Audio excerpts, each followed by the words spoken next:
Hello everyone, my name is Kritika Bishen. I'm a Delhi University student and today I'll be speaking on the topic of peace and conflict management in one of the most controversial yet a very simple place.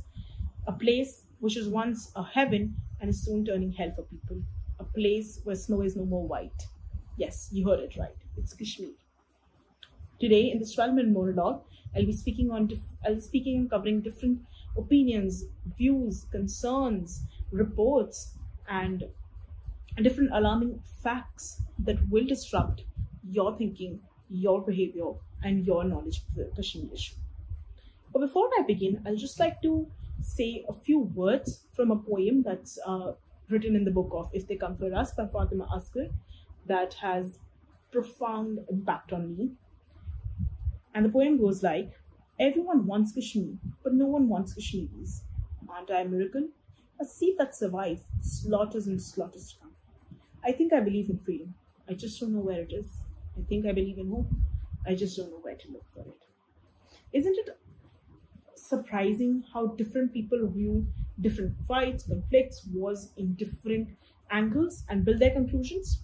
I was amazed too, because my own statements have been perplexed, are confused, but yet diverse, and just like my thinking was. Before coming to college, I was not in a particular space to occupy a particular stand on Kashmir. I was neutral. I did not condemn the actions of the Indian government, as criticism of the government meant criticism on my patriotism. And I wasn't too with the Kashmiris as well, because the flawed media never accounted for it. But doesn't a neutral stand mean that you are with the oppressor? However, who the oppressor is in this situation? Would you blame the Indian government and the armed forces who have grave human rights violation against them that have risen drastically since mid-1992 and have reached alarming proportions, with thousands of people being reported to be killed in the custody of security forces in the state since January 1990? Nearly all to torture, as we should say. Or should the blame be to the militant organizations who were the representative of Kashmiris, the ones who have raped their women, married them off to their commanders, conducted entire exodus of Kashmiri Hindus, forcibly converting innocents into militants through brainwashing and fear, and have killed innocent citizens? Who shall the blame be? But don't you think that the blame is to be put together on all these three organizations? For the violence in the valley, for the disruptions in the valley, for the disruptions in the life of Kashmiris? Shouldn't all of these take the blame? Think about it. These grave remarks, data, and reports highlighted just one aspect, that you can never be on a neutral point. There is no neutrality in the valley, which is a ball of fire, both mentally and emotionally. While conversing with the students of Kashmiris in DU during one of my experiences, I could understand the aggrieved emotion and the disappointment that was there in them. They did hide respect for Indians, but they were losing their respect for the Indian government. According to them, the pretext of the government has always been Sabka Saath, Sabka Vikas. But they had just a very simple question. Does Kashmir not come into their definition of India even after so much revoke going on against Section 370? Does it not? What about Kashmir's Vikas? Because in their Vikas, government has very well put roadblocks in the internet and education, which is halting their education throughout the pandemic. Medical facilities, more than 100 plus hospitals have been overtaken by the army.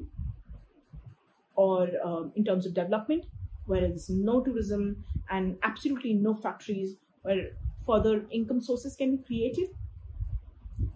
And as militancy and army has surrounded the valley, there is fear and ambiguity in the valley. Another angle of evaluation is violence towards women. That had severe impacts on Kashmiri women as well, have been largely penalized with brutal rape, murder, tortures, and so much forceful marriages.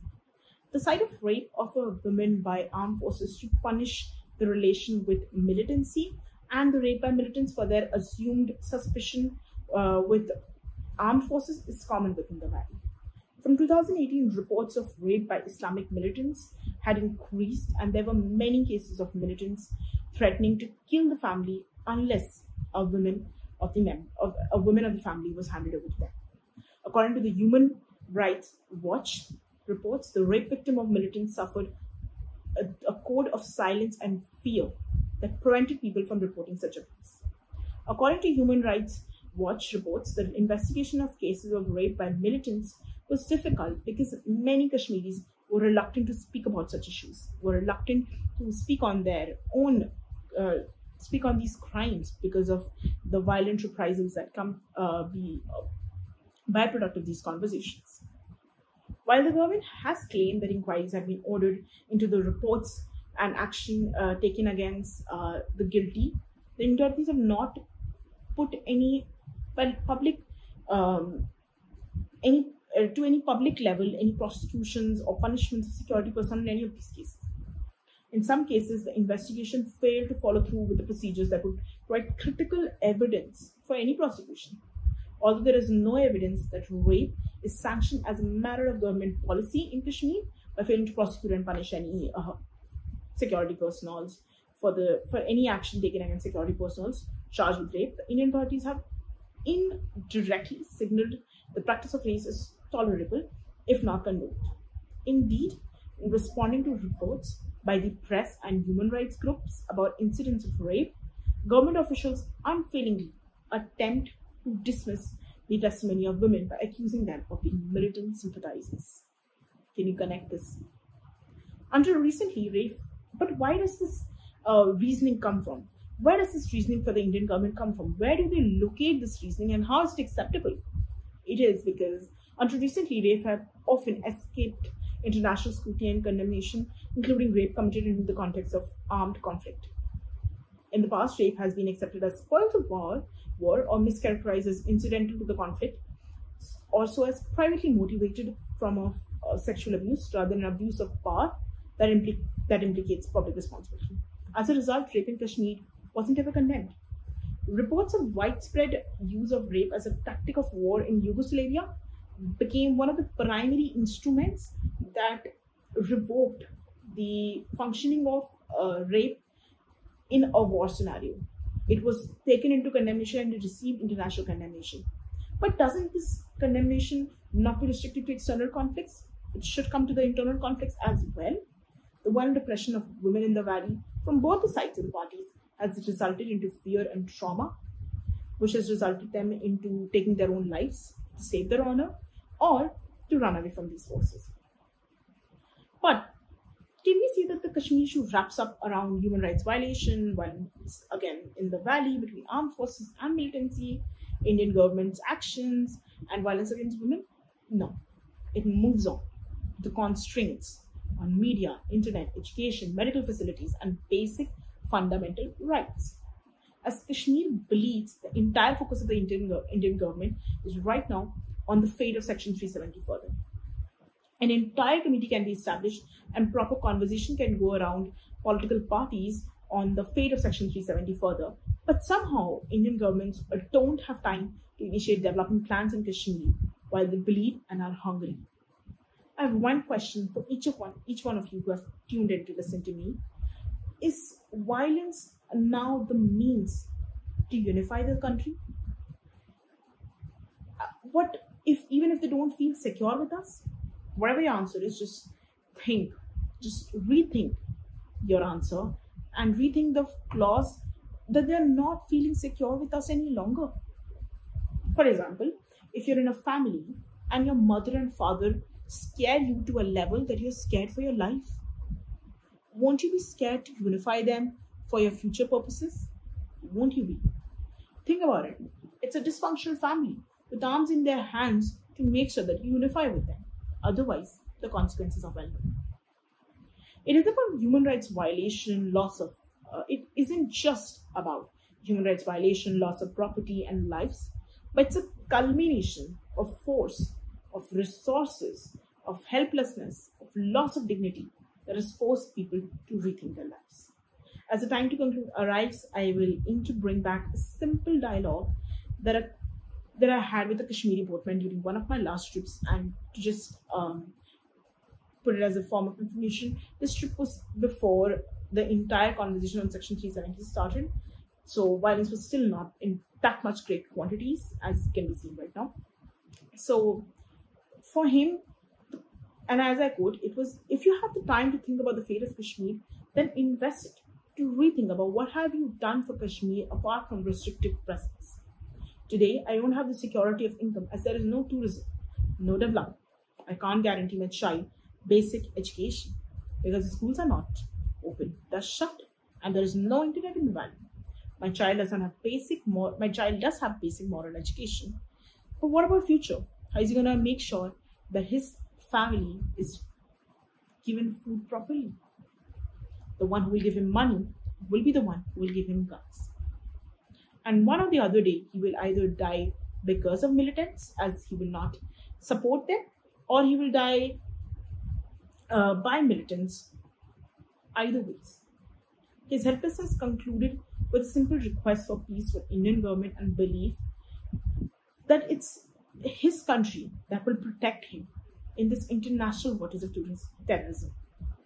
But do we have his trust? Have we done anything to understand their concerns apart from tuning on the news channels and continuously speaking against them? Have we ever turned the fingers from Kashmir to the armed forces, to the government, and obviously to the militant organizations? Are we not simple citizens just asking for basic rights and respect? The name of Kashmir either reminds me now of a landscape, of a beautiful state that I always wanted to visit, but now is all bloodshed and violence. I have just one small poem that inspired me, and hopefully we were able to encompass this monologue. This poem is written by Amir Vani, and I hope it reaches to your heart just the way it did mine. I sit here in the mountains of Zabarwan. In the distance, I see the Dal. This is where the mountains talk to me. This is where you will often find me. You'll find me writing to the Dal. All the stories untold, all the tears that I haven't cried, the sighs of the half widows, of the disappointed child, the broken houses, the burnt windows of the graveyard, where I find myself in the middle of the night, of when smoke and dust strips me of my sight. The ashes immersed in Jhelum of all the children who lost their childhood to the gun, of men who didn't survive, of those never-ending nights and the days I couldn't sleep. I write even when my hands bleed here in the mountains. This is where I belong. This is where I will. Thank you everyone for tuning in. I hope the monologue is insightful yet questioning for you. I hope we'll be able to move beyond our prejudiced news channels and Indian governments and think of the actions that today we do for the Kashmiris. I know that the Indian government, and for the Kashmiris, I just have one statement. I know Indian government has disappointed you in many ways, but trust me, we Indians haven't. We love you with all our heart. And to my fellow Indians, violence is not the ways to unify them with us. Always remember, peace will find its way and heal. Beyond the clouds of violence, peace will ultimately be shining on all of us. Till then, let's keep our heads high and hope for that better world. I hope you have a peaceful day, yet an insightful one. Thank you.